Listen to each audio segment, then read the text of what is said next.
What's up guys, it's Chris. Today I wanted to make a video to help any people new to Killer with 7 quick tips to help you on your journey, so let's get right into it. Tip number 1, if you load into the meat plant as an M1 killer, disconnect immediately. Just kidding, but seriously, that map's awful. The real tip number 1 is when you're newer to Killer and don't know exactly what you're doing, try your best to avoid straight up camping or tunneling. I say this because it'll severely hinder your ability to actually improve at the game at the start or hone your skills or mechanics with killers like Huntress. You will not win every game or probably even close to every game at the start this way, but that isn't the goal. The goal is to improve so that you can get comfortable, get to a point on whatever killer it is you're playing that you know exactly what you're doing and can then identify when proxying or tunneling a survivor is necessary to win. That kind of leads us into tip number 2, which is learning your strengths on whatever killer it is you want to play. If you're playing Trapper, it's important to understand that you don't want to be spreading your traps out too much. Instead, you want to play around a certain part of the map. You aren't Blight, you don't have insane map pressure, but you can dominate a quarter or half of the map. If you're playing Wraith, you don't want to commit to chase too much. You want to take your free hits and get pallets out of the way to make your job easier. I know this tip can seem kind of obvious, but you'd be surprised. I know when I first started playing Killer, I would try to do things specifically with Trapper that were just super inefficient looking back at it now, because I was used to playing Billy and Oni. I really think it's super important for new killers to really think about what makes their specific killer strong. Tip number 3 is a quick one, but super important. As soon as you're in the lobby, you should always pay attention to what items survivors are bringing.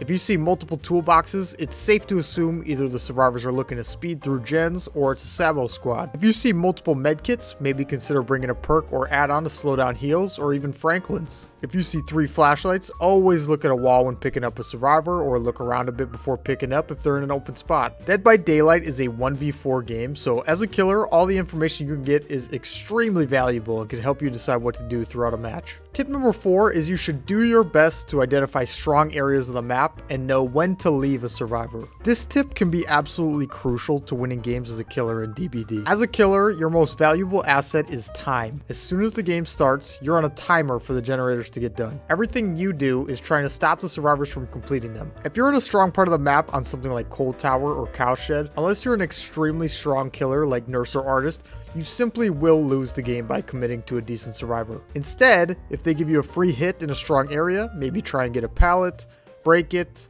leave, force them to heal, and continue pressuring generators and survivors in weaker locations. If you see lots of pallets or loops tied together like this example here, it's definitely not an area of the map you want to commit to. Tip number 5 kind of builds off of our last tip.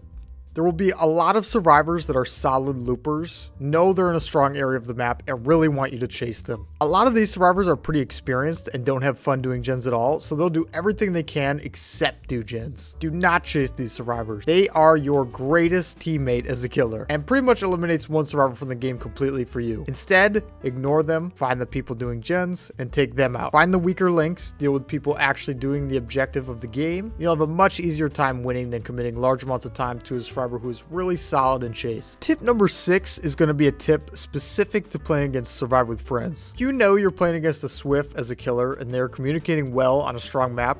If you're not playing a strong killer, there's a lot of things out of your control. However, one thing you can almost always bet on is altruism. Altruism is survivors taking hits, wanting to save their teammates off hooks, or picking them up. If you know you're on a map like the meat plant and the survivors are down to just pre-throw every pallet on the map, odds are you'll just lose before you can remove half the pallets. Instead, force altruism. Force them to come to you, to take hits by picking one survivor to get them out of the game, proxy a 3-gen with someone hooked in the middle. I know this tip is a bit counterintuitive to tip number 1, but I want this to be something you think about after you've learned your killer's mechanics and gameplay to a good enough degree. Learn your killer, become strong on them, and then force altruism when you need to. Tip number 7 is going to be our final tip, and in my opinion is the most important one. Final tip is going to be to remember to have fun. Dead by Daylight is a super fun game with so many options for killers, playstyle, builds for both survivors and killers, and a ton of RNG involved with map generation and some killer powers. If you're getting tilted in DBD,